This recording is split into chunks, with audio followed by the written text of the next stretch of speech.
यह कहानी एक दिव्यांग राजा की है जिसके राज्य में कोई भी परेशानी या समस्या नहीं थी। सभी लोग उस राजा से बहुत खुश थे और ऊपर वाले से धन्यवाद करते थे कि उन्होंने उनको इतना अच्छा राजा दिया। वह राजा दिव्यांग था, उसकी एक आंख नहीं थी और एक पैर भी नहीं था, लेकिन फिर भी राजा को इस बात का कोई मलाल नहीं था।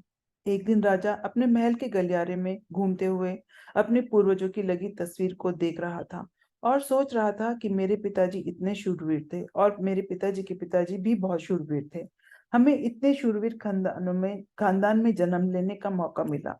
यह ऊपर वाले का धन्यवाद है।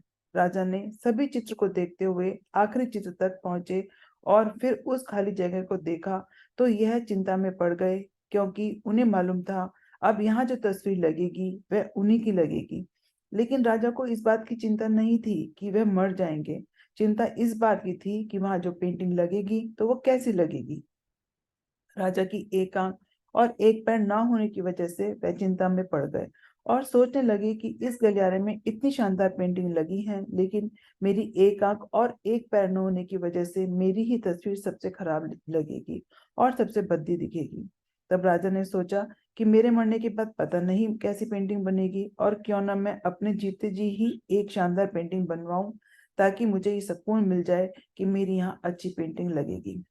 अब राजा ने राज्य में ऐलान करा दिया और सभी अच्छे पेंटर्स को बुलाया और कहा कि जो भी मेरी सबसे अच्छी पेंटिंग, शानदार पेंटिंग बनाएगा उसे शानदार इनाम मिलेगा।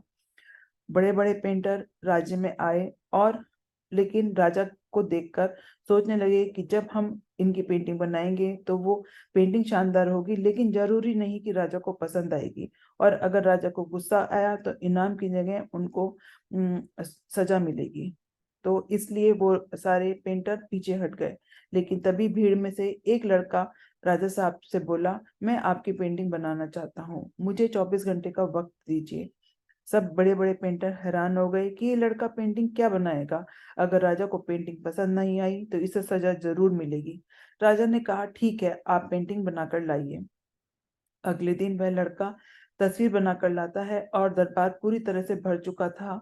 लोग दूर दूर से देखने के लिए आए थे कि लड़का कैसी पेंटिंग बनाकर लाता है। जब पेंटिंग बनाकर लाया वह लड़का, तो राजा ने पेंटिंग देखी, सबने पेंटिंग देखी तो सब आश्चर्यचकित हो गए और बहुत जोर जोर से तालियां बजाने लगे। राजा ने पेंटिंग को देखा तो वह और भी खुश हो गया और बोला कि वाह, इससे अच्छी पेंटिंग तो पूरे गलियारे में नहीं है। राजा ने उस लड़के को बहुत सारा इनाम दिया। अब वो पेंटिंग कैसी बनी थी उसके बारे में बताती हूँ। उस तस्वीर में लड़के ने उस राजा को एक घोड़े पर सवार किया था। एक साइड से उस राजा का एक पैर दिख रहा था और राजा तीरंदाजी करते हुए निशाना लगा रहा था। और निशाना लगाते वक्त एक आंख बंद हो जाती है और उस लड़के ने उस राजा की वही आंख बंद की थी जो राजा के पास नहीं थी।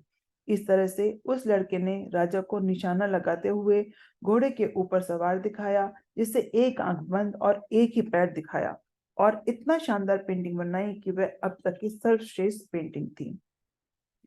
उस लड़के ने चुनौती के संकट में भी सकारात्मकता का साथ नहीं छोड़ा। तो अगर हम किसी जिंदगी में किसी संकट में फंस जाएं तो सकारात्मकता का साथ नहीं छोड़ना चाहिए और इस तरह से हम उस संकट से बाहर निकल आएंगे।